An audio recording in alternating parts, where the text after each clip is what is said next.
Welcome back to Arshi's kitchen. ഞാൻ ഇന്ന് ഇവിടെ ഒരു ഈസി ആൻഡ് ടേസ്റ്റി ആയിട്ടുള്ളൊരു ബ്രെഡ് പോക്കറ്റിൻ്റെ റെസിപ്പി ആയിട്ടാണ് വന്നിട്ടുള്ളത്. കുട്ടികൾക്കൊക്കെ വളരെ ഇഷ്ടപ്പെടും. അപ്പോൾ അതിനായിട്ട് വീഡിയോയിലോട്ട് പോവാം. അപ്പോൾ ആദ്യം നമുക്ക് ചിക്കൻ ഒന്ന് മാരിനേറ്റ് ചെയ്തെടുക്കാം. അതിനായിട്ട് ഞാനൊരു ഏകദേശം ഒരു 200 ഗ്രാമോളം ചിക്കൻ എടുത്തിട്ടുണ്ട്.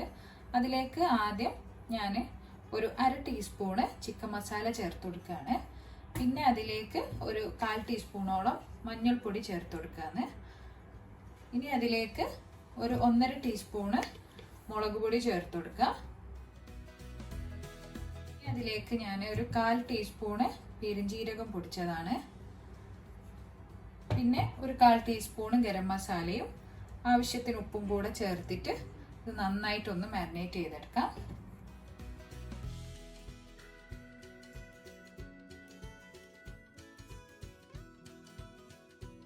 അപ്പോൾ ചിക്കൻ ഞാനിവിടെ മാരിനേറ്റ് ചെയ്തെടുത്തിട്ടുണ്ട്. ഇനി നമുക്കിതൊരു 10 മിനിറ്റ് റെസ്റ്റ് ചെയ്യാൻ വേണ്ടിയിട്ട് വെക്കാം. അതിന് ശേഷം ഇത് നമുക്കൊന്ന് ഫ്രൈ ചെയ്തെടുക്കണം. ഇനി നമുക്ക് ചിക്കൻ ഫ്രൈ ചെയ്തെടുക്കാം. അപ്പോൾ അതിനായിട്ട് ഞാനൊരു പാൻ വെച്ച് അതിലേക്ക് കുറച്ച് ഓയിൽ ഒഴിച്ചു കൊടുക്കുന്നുണ്ട്. അപ്പോൾ ഓയിൽ നല്ലപോലെ ചൂടായിട്ടുണ്ട്. ഇനി നമുക്ക് അതിലേക്ക് ചിക്കൻ ഇട്ട് കൊടുക്കാം.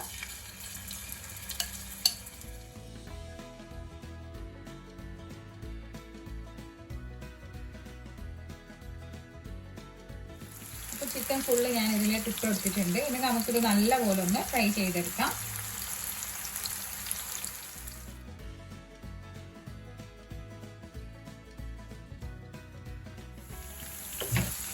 ചിക്കൻ ഏകദേശം ആയി വരുന്നുണ്ട്. ഒന്നുകൂടെ ഒന്നായതിന് ശേഷം നമുക്കിത് എണ്ണയിൽ നിന്ന് മാറ്റാം. ഞാൻ ഇതേപോലെ ചെറുതായിട്ടൊന്ന് കട്ട് ചെയ്തിട്ട് എടുത്തതാണ് ചിക്കൻ ആദ്യം. നിങ്ങൾക്ക് വേണമെങ്കിൽ ആദ്യം ഒന്ന് വലിയ പീസ് തന്നെ ഫ്രൈ ചെയ്തിട്ട് പിന്നെ ഒന്ന് ചെറുങ്ങനെ കട്ട് ചെയ്ത് കൊടുത്താലും മതി. ഇങ്ങനെയാവുമ്പോൾ ഒരു ഭംഗിയാണ്, അതുകൊണ്ടാണ് ഇങ്ങനെ ചെയ്തത്. അപ്പം ചിക്കൻ ഇവിടെ ഏകദേശം ആയി വന്നിട്ടുണ്ട്. ഇനി നമുക്ക് ഇതിലേക്ക് ഒരു 1/2 കപ്പ് ക്യാപ്സിക്കം ചേർത്ത് കൊടുക്കാം. ഇതേപോലെ ചെറുതായിട്ട് കട്ട് ചെയ്തിട്ടുള്ളതാണ്.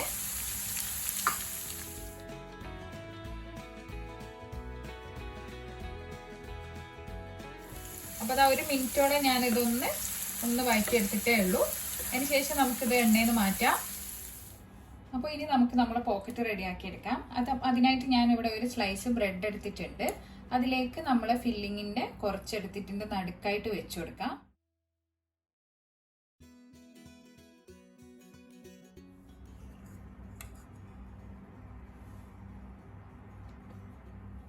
അപ്പം അതിൻ്റെ മുകളിലായിട്ട് ഒരു സ്ലൈസ് കൂടെ ബ്രെഡ് വെച്ചിട്ട് നല്ലോണം ഒന്ന് പ്രസ് ചെയ്ത് കൊടുക്കുക. അതിന് ശേഷം ഞാനിതാ ഇതേപോലെ ഒരു അടപ്പെടുത്തിട്ടുണ്ട്. ഇതിൻ്റെ സെൻറ്ററിലായിട്ട് വെച്ചിട്ട് നമുക്ക് ഇതേപോലെ ഒന്ന് കട്ട് ചെയ്തെടുക്കാം.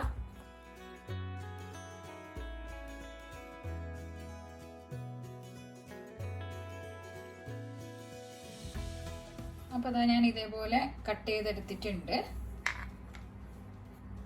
ഇതേപോലെ നമുക്ക് ബാക്കി ഫില്ലിംഗ് കൂടെ വെച്ചിട്ട് ഇങ്ങനെ കട്ട് ചെയ്തെടുക്കാം. ഇത് ബാക്കിയുള്ള ബ്രെഡ് നമുക്ക് ബ്രെഡ് ക്രംസിനായിട്ട് മാറ്റി വെക്കാം.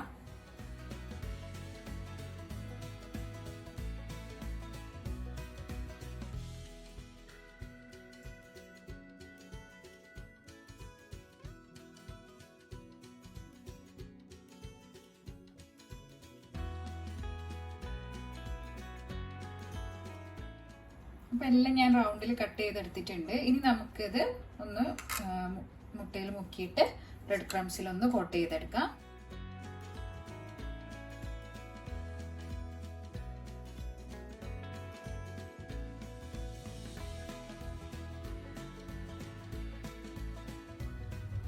അപ്പോൾ അതാ ഇതേപോലെ നമുക്ക് ബാക്കിയുള്ളതും കൂടെ ഒന്ന് കോട്ട് ചെയ്തെടുക്കാം. അപ്പോൾ അതാ എല്ലാ പോക്കറ്റും ഞാൻ ഇതേപോലെ ബ്രെഡിലും മുട്ടയിലും കോട്ട് ചെയ്തെടുത്തിട്ടുണ്ട്.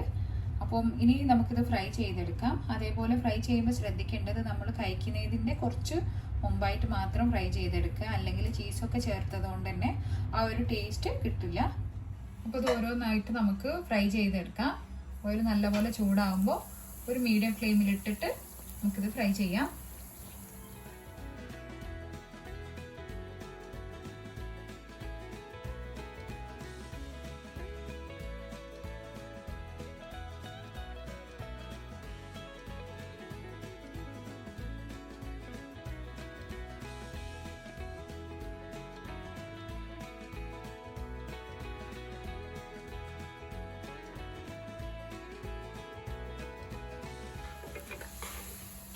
അപ്പോൾ ഇതാ നമ്മളുടെ ചീസി ചിക്കൻ പോക്കറ്റ് ഇവിടെ റെഡി ആയിട്ടുണ്ട്.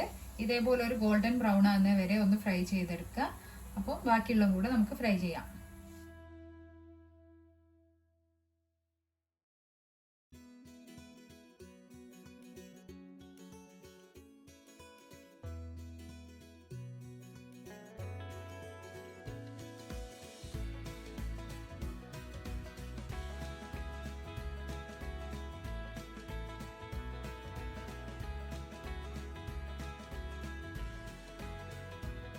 അപ്പോൾ ഇതാ നമ്മളുടെ easy cheesy chicken bread pocket ഇവിടെ റെഡി ആയിട്ടുണ്ട്. നിങ്ങൾക്ക് കണ്ടാൽ തന്നെ മനസ്സിലാവും, നല്ല പെർഫെക്റ്റ് ആയിട്ട് തന്നെ കിട്ടിയിട്ടുണ്ട്. അപ്പോൾ എന്തായാലും എല്ലാവരും ട്രൈ ചെയ്ത് നോക്കുക, കാരണം കുട്ടികൾക്കൊക്കെ എന്തായാലും ഇഷ്ടപ്പെടും. അപ്പം ഇൻഷാ അല്ലാഹ് നല്ലൊരു വീഡിയോ ആയിട്ട് വീണ്ടും കാണാം. താങ്ക്